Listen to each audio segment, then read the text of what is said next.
Prof Guindon! Si vous vous êtes déjà empressé d'engloutir une délicieuse barbotine, une sludge, par une chaude journée d'été, il est fort possible que vous ayez été affligé d'un terrible et soudain mal de tête. Caché, oui, caché, non! Ça fait comme un bandeau. C'est douloureux, effectivement, oui. Cette sensation aussi désagréable qu'inattendue est comparable à avoir la tête coincée dans un étau.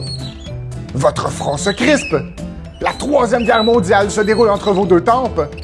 Et vous êtes absolument incapable de gérer quoi que ce soit. Comme tant de victimes insouciantes avant vous, vous faites à la dure l'accablant constant qu'en mangeant rapidement de la nourriture très froide, votre front semble posséder la mystérieuse propriété de se transformer en un douloureux bloc de glace. Et ça, personne ne sait pourquoi. Hey! Pourquoi on a mal au front quand on mange de la crème glacée trop vite? Grâce à Prof Guindon. Prof Guindon! Votre ignorance sera maintenant chose du passé. Pour comprendre de quelle façon notre cerveau subit une foudroyante attaque de migraine en mangeant rapidement une barbotine, une sludge, il faut d'abord comprendre que les êtres humains ont pas mal de tuyauteries qui leur passent par la tête. Toutes sortes de vaisseaux sanguins et de nerfs doivent se frayer un chemin au travers de muscles tordus, d'os bizarres et d'autres morceaux de cartilage aux formes irrégulières. Pensez à l'arrière de votre meuble de télé où un formidable spaghetti de fil relie votre téléviseur à votre enregistreur, à votre lecteur Blu-ray, à votre PlayStation et à tout autre appareil que vous n'utilisez jamais. Dans votre tête, c'est pareil comme ça. Lorsque vous absorbez de la nourriture très froide comme une crème glacée ou une barbotine, une sludge, celle-ci risque probablement d'entrer en contact avec votre palais mou ou le fond de votre bouche. Une réaction violente se produira alors, car votre ganglion sphénopalatin capote ben raide. Ouh, je capote! Pourquoi?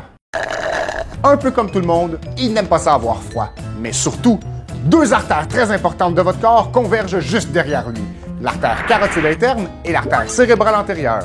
Ces deux vaisseaux sanguins ont pour mission d'alimenter le cerveau en bon sang frais bien oxygéné. Or, le coup de froid sur le ganglion sphénomachin entraîne une contraction de ces deux artères maintenant frigorifiées. En panique, le cerveau commande un surplus de sang pour tenter de les réchauffer, ce qui se traduit alors par une dilatation, rapide elle aussi, des deux vaisseaux en question. Ce petit jeu de rapetisse grossi à vive allure n'est pas nécessairement agréable, et bientôt, des récepteurs de douleur situés à proximité du palais signalent, tel un Jerry Boulet, « Aïe aïe! Tu me fais mal! » Empruntant le plus gros nerf de tout votre crâne, le nerf trijumeau, ce signal voyageant vers votre cerveau vous fera vivre un véritable calvaire. J'ai de la misère au calvaire. Puisque le nerf trijumeau est également responsable des douleurs au niveau du visage, un drôle de phénomène survient. La douleur projetée. Bizarre. Exemple. Vous vous faites mal ici et vous avez mal là. C'est exactement ce qui se passe ici quand le signal provenant de votre palais est finalement ressenti dans votre front. Cette sensation désagréable, nos amis qui parlent la langue de Justin Bieber la nomment brain freeze. Et nos amis qui parlent la langue extraterrestre parlée par les médecins la nomment eux sphénopalatine ganglioneuralgie. Bref, c'est en réalité une céphalée provoquée par le froid et par un moton de fil qui passe trop près les uns des autres dans notre tête.